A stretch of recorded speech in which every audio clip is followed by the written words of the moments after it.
High friends welcome back to our channel. तुम्हारा सबाई केमन आछो? आशा करछि सबाई खूब भालो आछो और आमरा भालो आछि। देखतेई पाচ্ছো আমরা কত হ্যাপি, মানে আমরা বলতে আমার ছেলে কত হ্যাপি। তো কেন জানো, ওকে আজকে ঘুরতে নিয়ে যাচ্ছি তাই।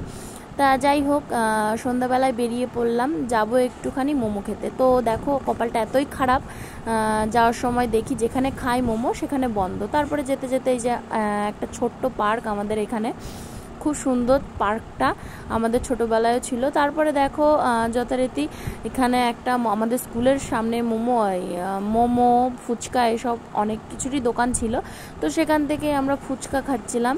তো দেখো আমি এক হাতে কীভাবে ফুচকা খাই, তোমরা কি কেউ খেতে পারো? যদি কেউ খেতে পারো অবশ্যই আমাকে কমেন্ট করে জানিও। আর দেখো আমার ছেলে ভিডিও করতে দিচ্ছে না, ওকে ফুচকা দেওয়া হয়নি বলে, তাই জন্য ভিডিও করতে দিচ্ছে না, ভিডিওটা আটকে দিচ্ছে। তারপরে ভাবলাম যে চলে যাই বাড়ি, বন্ধ যতক্ষণ। তো যেতে যেতে যেই পার্কটার কথা বলেছিলাম, ভাবলাম যে অনেক দিন নিয়ে যায় না, তো যাই তো যোকে একটুখানি পার্কে চড়িয়ে আসি। এখনও তো খোলা আছে, তখন প্রায় ওই 7:30 পৌনে 8টা মতো বাজে, তখনও খোলা ছিল। তারপরে যেতে যেতে আর একটা জায়গায় মোমো খাবো বলে ভেবেছিলাম, কিন্তু সেখানেও কপাল খারাপ, বন্ধ।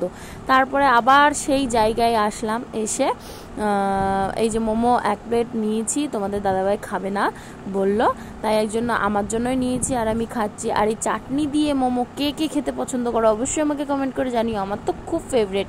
তারপরে ওখান থেকে বেরিয়ে পড়লাম, বেরিয়ে এই দেখো আমাদের এখানে এটা হচ্ছে গান্ধী মূর্তি, এই জায়গাটা আর কি খুব সুন্দর, দেখো কত সুন্দর ঝর্ণা। যাই হোক, তারপরে বাড়ি চলে আসলাম। মা হয়েছি এখন, করতে তো হবে, কোথাও গিয়েও শান্তি নেই, করেও শান্তি নেই। তারপরে এসে বাড়ি এসে রুটি করে ছেলেকে এই যে দুধ রুটি খাইয়ে দিচ্ছি। যাই হোক, তোমাদের ভিডিওটা ভালো লাগলে অবশ্যই লাইক কমেন্ট শেয়ার করে দিও। দেখার জন্য কোনো ব্লগে, বাই।